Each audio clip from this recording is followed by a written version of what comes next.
భారతదేశంలో research and development నామమాత్రం, ఏదో మొక్కుబడిగా, ఏదో ఆల్రెడీ ఒక లెక్చరర్గా పనిచేస్తున్న వాళ్ళు పీహెచ్డీ వస్తే శాలరీ హైక్ కోసమే తప్ప నిజమైనటువంటి ఆర్ఎండి అనేది లేదు.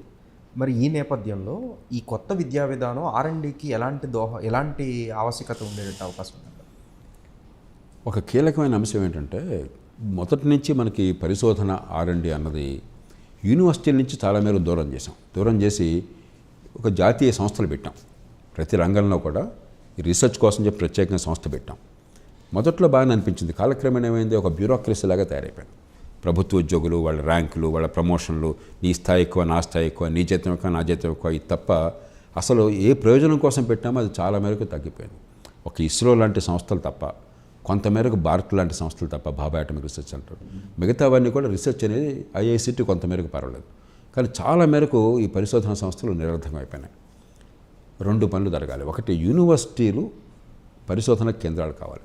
అమెరికా లాంటి దేశంలో, అత్యున్నత పరిశోధన జరుగుతున్న దేశంలో యూనివర్సిటీలు పరిశోధన కేంద్రాలు. ఇప్పుడు చైనా కూడా ఆ స్థాయికి చేరుకుంటున్నది, గతంలో ఉండేది కాదు. యూనివర్సిటీలు పరిశోధన కేంద్రాలు. కాబట్టి ఉన్నత విద్యను బాగా సంస్కరించి దాంతో భాగంగా ఆ యూనివర్సిటీల నుంచి పరిశోధన జరగాలి, పనికొచ్చే పరిశోధన. రెండు, యూనివర్సిటీల్లో పరిశోధనకి సమాజంలో ఇండస్ట్రీ అవసరాలకి మధ్య సంధానం ఉండాలి. సంబంధం లేకుండా ఏదో పిచ్చి పిచ్చి రీసెర్చ్ చేస్తే ఉపయోగం లేదు. కాబట్టి ఇండస్ట్రీ దానిలో మమేకం కావాలి. మన దేశంలో పరిశోధనలు జరుగుతున్న రంగాలు ఒకటి ఉన్నాయి.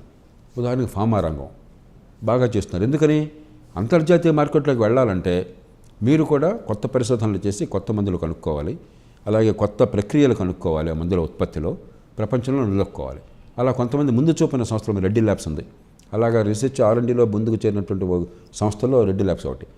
చాలామంది మరి ఇంటలెక్చువల్ ప్రాపర్టీ ప్రొటెక్షన్ ఈ దేశంలో ఉండొద్దు, ఉంటే నష్టం అవుతుందని చెప్పినప్పుడు అంజిరెడ్డి గారు గట్టిగా వాదించేవారు. లేదు, మనం ఎదగాలి. ఒకప్పుడు మనల్ని అనుకరించాము, కాపీ కొట్టాము, రివర్స్ ఇంజనీరింగ్ చేశాము, సరే ఓకే, కానీ ఎల్లకాలం అట్లా ఉంటే మనం కూడా జ్ఞానాన్ని ఉత్పత్తి చేయాలి, కొత్త రీసెర్చ్ చేయాలని గట్టిగా వాదించేవారు ఆయన.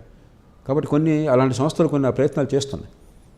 అది ఒక ఉదాహరణకు మన హైదరాబాద్లో ఉంది కాబట్టి చెప్పాను నేను. ఇతర సంస్థలు హైదరాబాద్లో ఉన్నాయి కానీ, ఇతర రాష్ట్రాలు ఉన్నాయి కానీ ఇప్పుడు ఆ ప్రయత్నం చేస్తున్నాయి. కానీ చాలా రంగాల్లో ఆ పని జరగట్లేదు. కాబట్టి ఇండస్ట్రీ ప్రపంచ ప్రమాణాలతో వెళ్ళకపోతే, కొత్త పంతులు తొక్కకపోతే మార్కెట్లో స్థానం ఉండదని చెప్పి వాళ్ళు పట్టించుకోవాలి. దానికి ప్రభుత్వం పూర్తిగా అన్ని రకాల ప్రోత్సాహకాలు ఇవ్వాలి.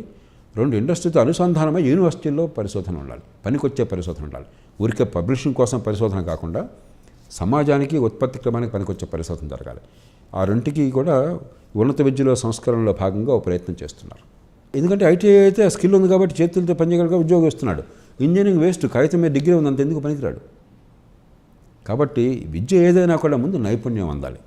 అది లేనప్పుడు నైపుణ్యాన్ని పొందే ప్రయత్నం చేయాలి. అంచేత ఒక రకంగా ఇది మార్కెట్ రెస్పాన్స్. ఆ ఉపాధికి పనికి వస్తున్నారు కాబట్టి కనీసం ఆ రంగంలో ఆ మాత్రం